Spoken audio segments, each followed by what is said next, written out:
Following my mom's successful craniotomy, which relieved the subdural hematoma that had formed on her brain due to repeated exposure to high-dose chemotherapy, my dad and I were actually feeling pretty optimistic that this phase in her cancer treatment was finally done, because prior to the craniotomy, she was already cleared to leave the hospital from an oncology perspective. She was considered in remission, the stem cell transplant was successful. It just came down to being cleared from the neurology team to make sure that she had recovered enough from the craniotomy. Then she would be transferred to a rehabilitation hospital and then eventually get back home. So it really did all feel like it was coming to a close. This is the first moment in the 4 months that I had been a primary caregiver for my mom that I actually felt like going back to New York City, going back home was on the horizon. Like, it wasn't definitive by any means because my mom still hadn't been released from her hospitalization. There were still issues that could arise before she would even get to a rehabilitation hospital. But it felt tangible in a way that it hadn't before. That's why in the moment I included for August 11th in my book, Losing Linda May, a Cancer Caregiving Memoir, I'm starting to grapple with the idea that I left behind a very specific life and I am gonna have to go pick up those pieces. But in the context of having lived through a medical crisis and being a primary caregiver for my mom and upending everything to fulfill that role, I had to start sorting through what I wanted to keep moving forward and what I should leave behind. How could I just go back and just go into that reality where I was so focused on myself and being an aspiring writer and working just enough to pay my bills so that I could spend all the rest of my time writing so that I could eventually get published, when I knew that my mom was recovering and that she may need me more and that her cancer may ultimately come back again. My dad and I had talked about that so many times that it was only a matter of time that my mom's cancer would come back, that this wasn't a sure thing that she would ever receive permanent remission. So in this new world in which I was living, I needed even more flexibility than I had previously because I wanted to be able to drop everything at a moment's notice like I did to be her primary caregiver if she ever needed me again. And I also wanted just to be able to spend more time with her and my family. The medical crisis that we had experienced just shifted all of my priorities and what I felt like was important at that time. So I couldn't just go back to what I was doing before being a primary caregiver, but I also couldn't pursue a traditional career path because that would mean I would have to focus all of my time and energy on an employer instead of having the flexibility to go be with my mom and my family if they ever needed me again. So that left me with having to be entrepreneurial. I would have to start my own business so that I would have complete control of my life, my finances, and my schedule. That would allow me to be there for my mom and my parents if they ever needed me again. In the years between my mom passing away and me getting cancer, I had failed to get that business that I wanted to start, Turn Travel Consulting, which I talk about in these moments in the book, off the ground.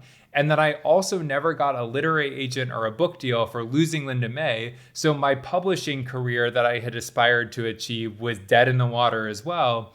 So I really did have to start a traditional career path because time was running out. I was officially in my early 30s and I had nothing to show for myself professionally. So when I got my foot in the door at a nonprofit organization, I was hell-bent about proving my worth and showing how hard I can work and all the things that I could do and really climb up the ladder within that organization. And then I got diagnosed with cancer. You would think that my priorities would have shifted like they did when I was a primary caregiver for my mom to the point that I would be focused solely on my health and getting through cancer treatment and preserving my mental well-being.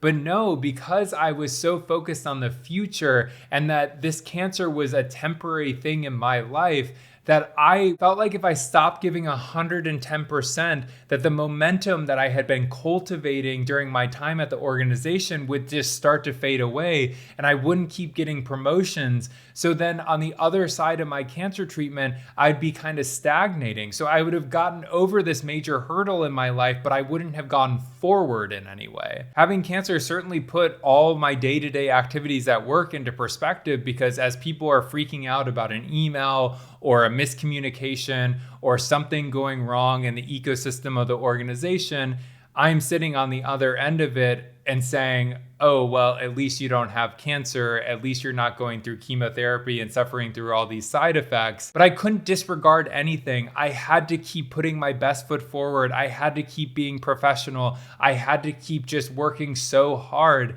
I said to my boss at the time, I lost more sleep during the course of my cancer treatment due to work issues than I ever did due to the cancer treatment itself, which wasn't because I had a really easy go of it related to my cancer. I mentioned before, I relapsed twice during the course of my treatment, and I had to go through progressively more aggressive cancer treatments leading up to an autologous stem cell transplant.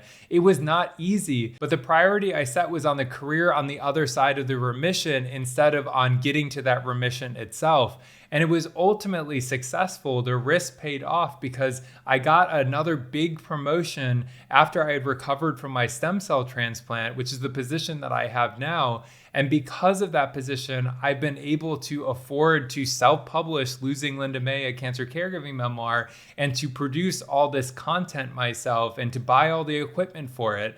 And so I wouldn't be in this position if I had prioritized solely my health during my own cancer treatment. And that could have really backfired on me. I could have just worked until I ultimately succumbed to the disease. Thankfully, that wasn't the case, but that could have been an outcome based on what priority I set.